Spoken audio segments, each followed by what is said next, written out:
Olá, o programa Falando em Saúde de hoje vai abordar a fisioterapia. Um tema sempre atual, sempre presente, afinal de contas, está fazendo parte de vários contextos, não só da saúde, como da estética, né? Quem vai conversar comigo sobre o assunto é o fisioterapeuta Dr. Danilo Ribeiro Gomes Neto. Seja bem-vindo novamente ao Falando em Saúde, Dr. Danilo. Obrigado, Márcia. Obrigado mais uma vez estar aqui no programa com vocês, né? A segunda vez. E aos telespectadores da TV Litoral. Esperamos que possamos tirar dúvidas de vocês. Começa falando um pouquinho para a gente sobre fisioterapia, doutor Danilo. Pois é, fisioterapia é uma profissão não muito nova, né? Apenas uns 50 anos, e que vem revolucionando nesse mercado da saúde, vamos dizer assim, né? Mercado, porque hoje vivemos num mundo capitalista, né? E hoje a fisioterapia está atuante em todo o setor, como você falou, do pronto-socorro à estética. Né? A gente atua salvando vidas, melhorando vidas e dando qualidade de vida. O que podemos falar, por exemplo, da fisioterapia numa emergência, onde o fisioterapeuta está ao lado do médico. Hoje o médico não é tão importante sozinho no pronto-socorro. Você tem o fisioterapeuta, tem o enfermeiro, tem o médico. O fisioterapeuta é o profissional capaz de ventilar um doente politraumatizado, vamos dizer assim. Aliás, o grande tripé hoje da emergência é formado por médico, fisioterapeuta e enfermeiros, né? Com certeza, Márcia. Hoje, sem o fisioterapeuta na emergência, o médico fica sem uma mão. Agora, doutor Danilo, em linhas gerais, quando saber que é preciso ou necessário ou o indicado procurar um fisioterapeuta? Então, quando procurar um fisioterapeuta? Quando o nosso corpo pede. O nosso corpo pede quando ele sente dor.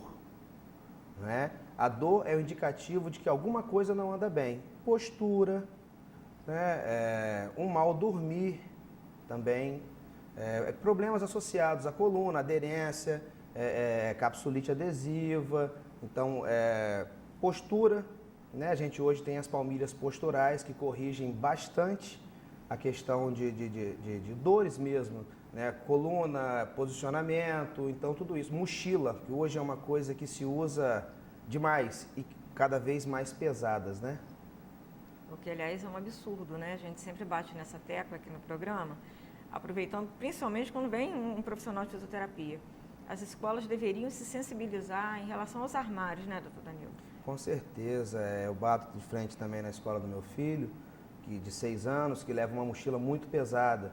E a gente prioriza a questão dos armários nas escolas e tal, mas ainda não é realidade. No nosso Brasil, não é realidade. O que é muito ruim. Agora, doutor Danilo, as pessoas chegam ao seu consultório, de que maneira? Eu posso ir por mim mesma, eu geralmente sou indicada por um outro profissional. Como que é essa busca pelo fisioterapeuta? Então, o ideal é que a pessoa passe por um médico, né, porque ele já vai com um diagnóstico. Mas nada impede que a pessoa sentiu alguma diferença no seu organismo, como dor, por exemplo, ou se olhou no espelho, eu estou torto, não estou pendendo para um lado, para o outro, ela pode procurar o fisioterapeuta. O fisioterapeuta, ele é um profissional hoje capaz de analisar e detectar, fazer o fisiodiagnóstico daquela doença ou daquela pessoa, vamos dizer assim. Às vezes a pessoa não está doente, né, mas tem que fazer algum ajuste no dia a dia da pessoa, no hábito de vida da pessoa. Às vezes a pessoa é sedentária, trabalha em postura viciosa, né? Hoje a gente, computador, internet, tecnologia, né? Celulares hoje que só faltam falar sozinhos, e as pessoas ficam muito tempo presas àquilo ali. Então vamos gerar desgastes, vamos gerar as famosas LER, né? Porque tudo é LER, não tem tudo é LER, né? Mas o esforço repetitivo leva a várias patologias que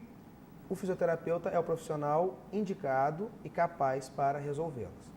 Existe alguma faixa etária mais específica que busca esse tipo de atendimento? Então, Márcia, antigamente, vamos dizer assim, há 20 anos atrás, o idoso o idoso, a partir de 50 anos, já era o profissional, o paciente que mais procurava fisioterapia. Hoje, com a tecnologia, cada vez mais jovens, por exemplo, há pouco tempo agora, estava atendendo duas jovens professoras, uma de 21, uma de 22 anos, né, com problemas no ombro, por conta de quadros muito altos, né? Então as escolas também têm que ter isso. Os quadros hoje, as louças, elas têm que serem reguláveis, porque o professor não tem todos eles o mesmo tamanho, né? As estaturas mudam. Então, a gente tem atendido bastante jovens, jovens abaixo de 25 anos. Agora, doutor Danilo, existe uma contraindicação para fisioterapia? Alguém que não possa fazer? Não, existe bom senso, né? Lógico, se o paciente tiver um tumor, alguma coisa, a gente não vai usar certos tipos, né, de eletroterapia. Mas a gente pode estar trabalhando no sentido de amenizar aquela dor, de trabalhar uma postura, lógico, paralelamente ao tratamento médico, né? A gente não pode abandonar a medicina na fisioterapia, não cura tudo. A fisioterapia ajuda a curar. Em relação aos bebês? Então, em relação aos bebês, os bebês hoje, como é que eu posso dizer? A fisioterapia tem ajudado bastante a questão dos prematuros, né? Vem trabalhando toda essa parte muscular, essa parte respiratória, porque hoje a gente vê que os bebês estão nascendo um pouco antes, né? Até por conta da tensão da vida, né? Um país turbulento, uma situação não muito boa, não muito saudável para a população. E o que acontece? As mães estressadas, os bebês acabam nascendo prematuros, né? Necessitando aí da fisioterapia já lá na UTI neonatal, né, que é muito importante. Hoje uma UTI neonatal sem fisioterapia 24 horas, ela fica deficiente, né? 12 horas é bom, 24 é melhor, né, vamos dizer assim. E saindo das UTIs, os pacientes têm o consultório para poder dar continuidade àquilo ali. A hora que tiver alta, Márcia, segue uma vida normal, não parece que passou por necessidades lá no início da vida. Muito legal, né? Quer dizer, a fisioterapia está abrangendo várias áreas, né? É osteopatia, é de emergência, que nós vamos falar sobre isso daqui a pouquinho, e também a parte estética, né? As pessoas estão buscando mais os consultórios de fisioterapia pela questão estética. Como que é isso? Então, a questão da beleza, né? As pessoas não estão acostumadas a se aceitar, né? Por um lado é bom, a gente procura saúde. O outro, as pessoas estão procurando estética cada vez mais, cada vez mais. É ruim? Não, não é ruim, é bom, tendo bom senso, né, Márcia? Hoje a fisioterapia está nessa área de estética aí, como um todo. Um dermatologista trabalha na estética como um fisioterapeuta. Lógico, cada um usando dos seus artifícios, né? O fisioterapeuta não vai usar medicamento, né? Mas tem várias aí, tem a criolipólise, tem o pire de diamante, essas coisas que revolucionaram a fisioterapia estética no Brasil. Agora, a parte mais voltada para a clínica, pelo menos até um tempo atrás, era mais em questão das dores de coluna, né? E os tratamentos eram bem ruins, né? Era um tal de estica, sabe, que as pessoas sofriam só em pensar de ir. Isso mudou? Mudou muito, Márcia. Hoje nós temos aí a osteopatia atuando cada vez mais, né, nessas questões de dor de coluna, dor articular, dor muscular. E temos o Pilates, que veio para revolucionar, né? O Pilates você trabalha do paciente jovem, gestante, ao idoso, né? Porque você trabalha com carga, trabalha com mola, então você facilita bastante, não é um puxa e estica. Você dá condicionamento àquele paciente, àquela pessoa, de ter uma qualidade melhor de vida, de se aceitar, né? Ele não vai pegar um vovô cheio de artrose, cheio de dor, vou transformar esse vovô num atleta. Não, mas vou dar qualidade de vida a esse vovô. Então, a fisioterapia hoje não é mais puxa e estica, né? A fisioterapia hoje é qualidade de vida. É bom dizer também uma coisa que os fisioterapeutas detestam. Vocês não são massagistas, né? Não, não somos. Para isso existe a categoria de massoterapia. Mas nada impede de, num tratamento, às vezes a gente precisar utilizar do artifício da massagem. Mas fisioterapia, massagem é massagem. Agora, a fisioterapia por si só, ela cura os problemas musculoesqueléticos? Sim, cura. Cura bastante. Porque às vezes o problema musculoesquelético não é uma inflamação, alguma coisa que aconteceu por desuso ou por mau uso daquela articulação, daquele músculo. Então a gente vai trabalhar isso daí, melhorar essa inflamação e reposturar essa pessoa. Vamos ensinar essa pessoa a andar, a se posicionar, a sentar e a deitar. O dormir, Márcia, leva as pessoas muito ao consultório. O fato de mal dormir, né? Travesseiros altos ou travesseiros baixos, colchões macios demais ou duros demais. Isso aí incomoda bastante. E as pessoas às vezes, eu paguei 5, 6 mil num colchão de imã, disso, daquilo, de mola espanhola, mas não é o colchão adequado para aquela pessoa. Então, a gente tem que rever isso daí. Aí você fala, vamos trocar o colchão. A pessoa, não posso. Como que eu vou jogar meu colchão de 6 mil reais fora? Não é jogar fora. Vamos tentar trabalhar. Às vezes, o peso também não está ideal para aquele colchão. Então, tudo isso aí a gente tem que estar vendo. E o fisioterapeuta é capaz de estar integrando com o paciente essa melhora. Então, antes de pensar em trocar, por exemplo, um colchão, é legal até procurar uma orientação de um fisioterapeuta. Com certeza, com certeza. O fisioterapeuta também atua nessa área. É bem amplo o leque, né? Agora, doutor Danilo, qual o tempo médio de tratamento, duração de um tratamento de fisioterapia? Então, Márcia, a gente não gosta de trabalhar com tempo médio. Mas, vamos dizer assim, um paciente que tem aí uma hérnia de disco, que procura o consultório de fisioterapia, e a gente associa a fisioterapia convencional com uma osteopatia, um pilates, o paciente vai estar reabilitado aí por um período aí de 2 meses e meio a 3 meses, o paciente já vai estar sem dor, né, já pronto a voltar às atividades diárias. Lógico, com um acompanhamento, a gente vai espaçar cada vez mais as sessões para o que a gente chama de desmame. A gente vai desmamando os doentes para ele voltar à vida normal, só com uma academia, uma caminhada, uma atividade física, né? Agora, dada a alta, acabou aquela série de tratamento, teve uma alta, o paciente segue a vida dele ou tem um prazo pré-estabelecido para voltar? Não, o paciente segue a vida dele. A gente pede que, pelo menos no período de 1 ano, a cada 2 meses, ou se o tratamento for uma coisa muito agressiva, a cada 30 dias ele volte para uma revisão. Porque mudar hábitos é uma coisa complicada. A gente nasce e cresce com ele, a gente não muda do dia para a noite. Ok. Olha, eu vou para o intervalo comercial, é rapidinho, vou voltar conversando com o doutor Danilo, mas vou deixar você aí com uma dica de saúde do doutor Charbel Cury. Alô, Márcio, alô todos do Falando em Saúde, é um prazer estar com você novamente. A dica de hoje é de um outro vírus, uma doença preocupante no Brasil, que chegou de forma catastrófica no nosso país.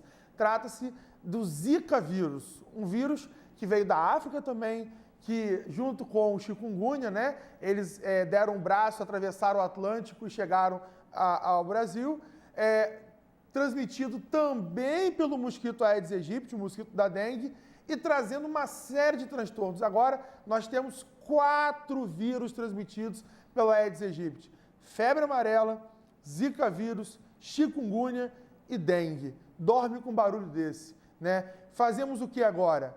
Acabamos com o mosquito. A melhor maneira da gente poder evitar é evitarmos que o mosquito cresça na nossa casa.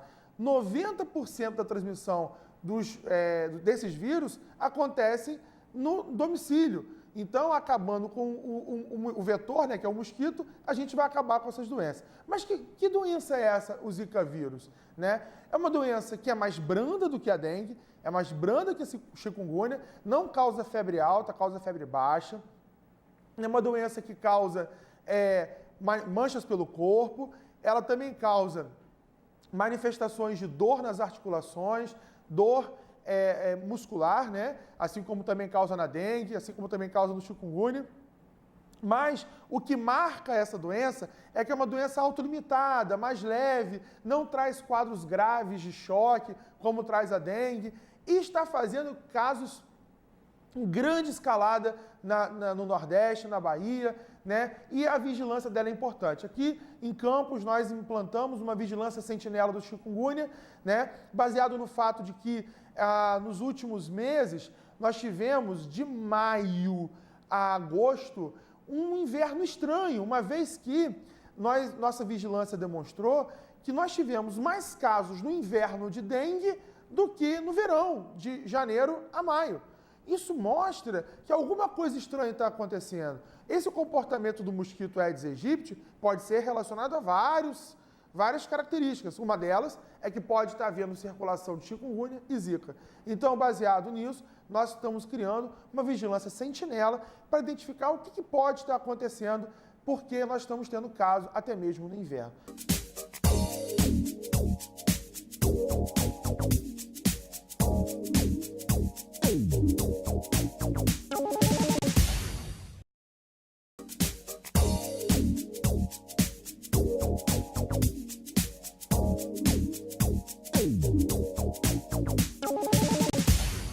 Pois é, eu voltei, falei que era rapidinho o nosso intervalo.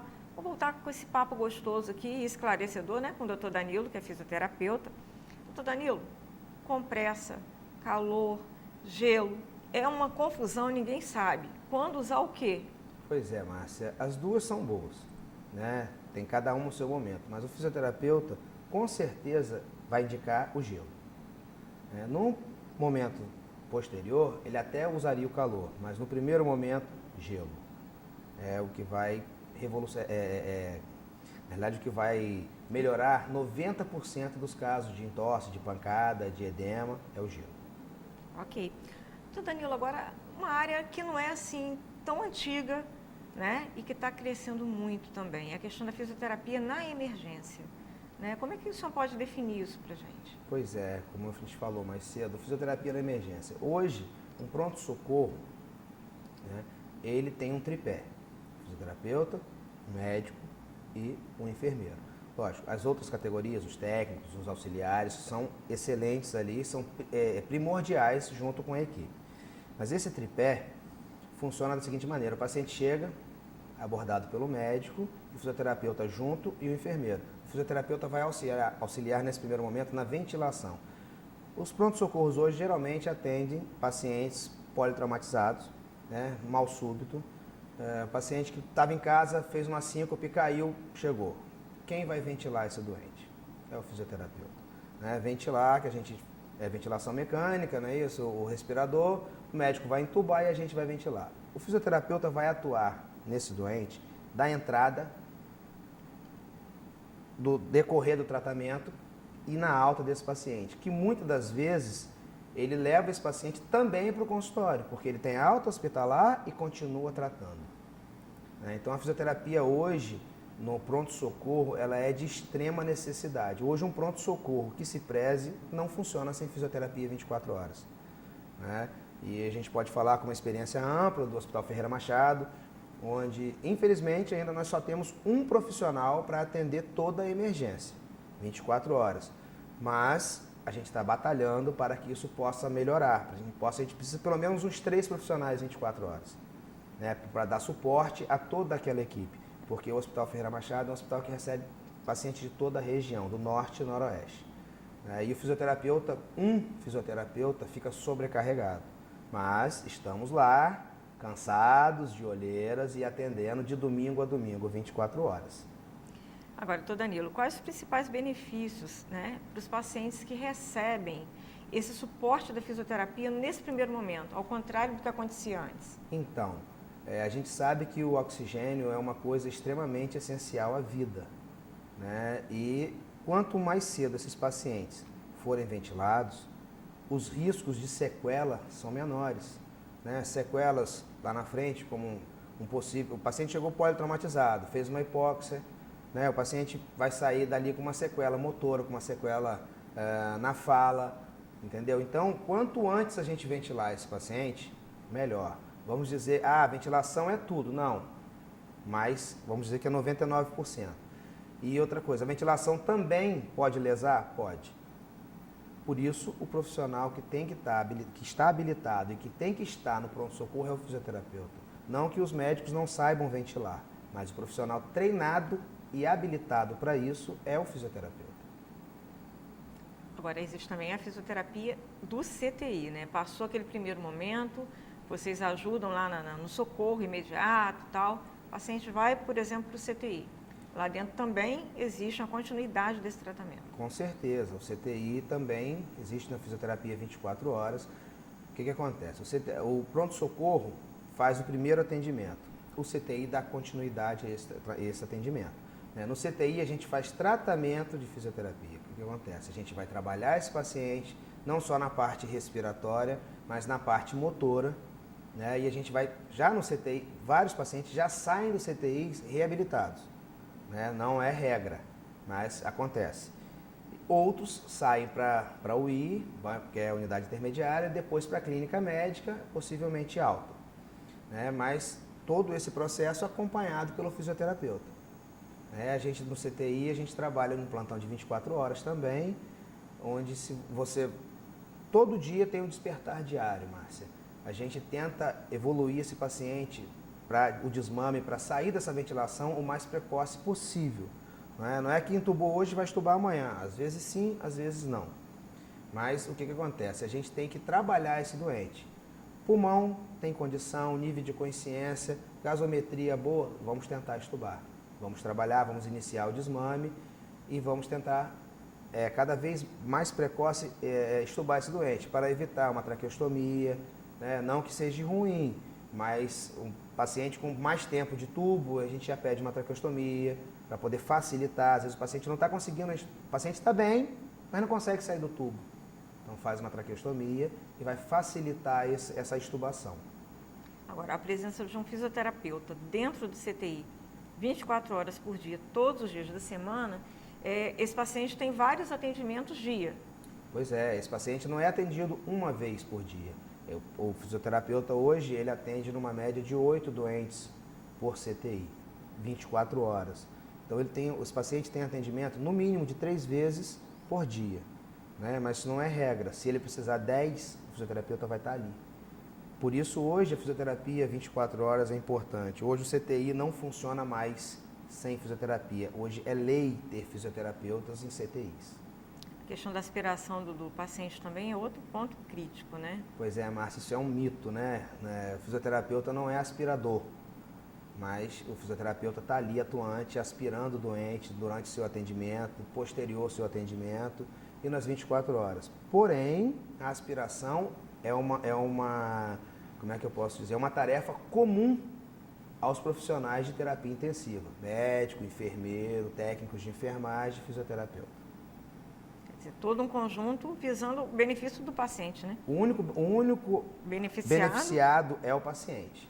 Então, como a gente trabalha em equipe, a equipe trabalha unida. Se não for unido, não é equipe.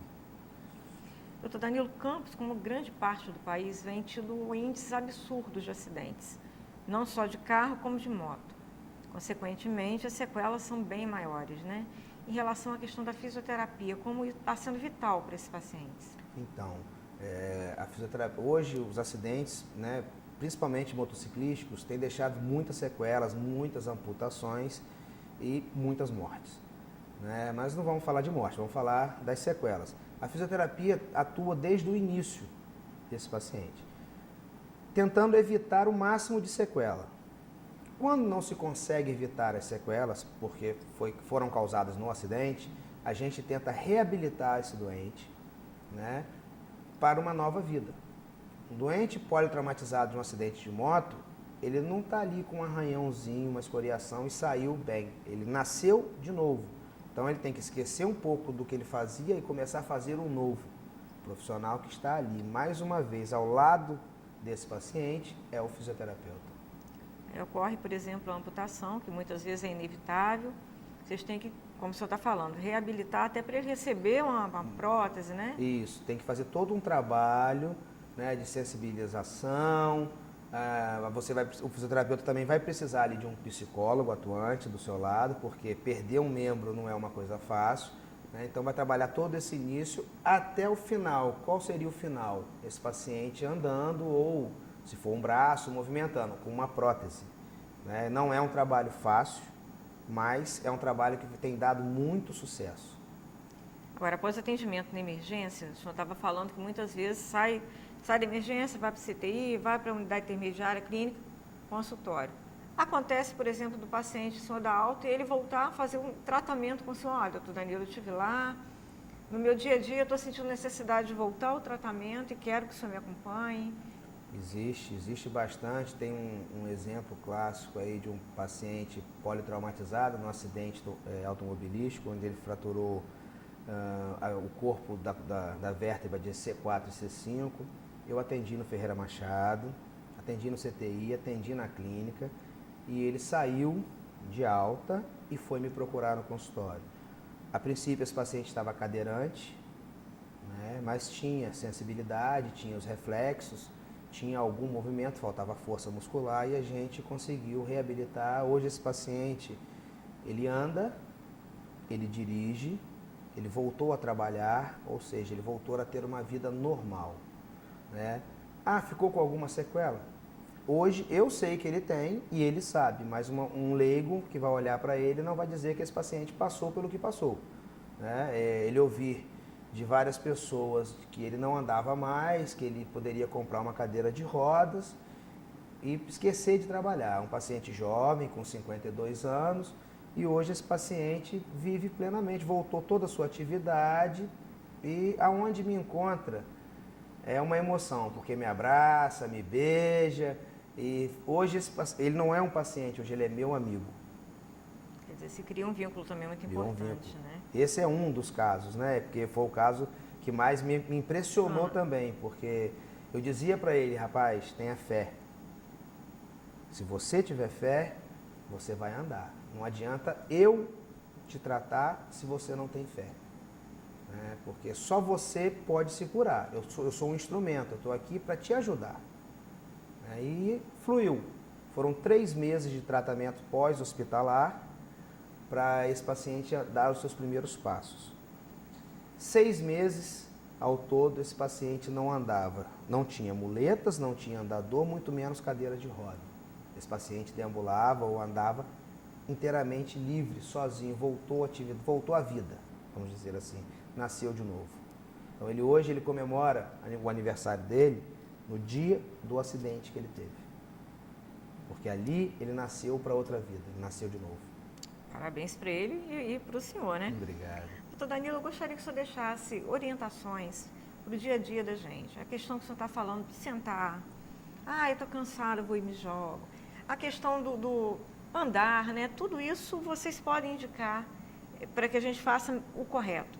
Com certeza, Márcio. O sentar, né? A gente tem que sentar, procurar uma cadeira, né, que adeque, confortável, que adeque melhor a cada tipo de pessoa. Ou seja, você tem que sentar e apoiar os seus pés no chão. Então, o seu ângulo de tronco e bacia tem que formar 90 graus. O seu ângulo de coxa e perna, o joelho tem que formar um ângulo de 90 graus. E os pés estarem apoiados no chão.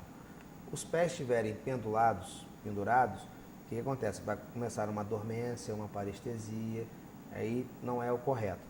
Você vai começar a se entortar na cadeira, procurando uma melhor posição, e vai acabar acarretando um outro problema, né?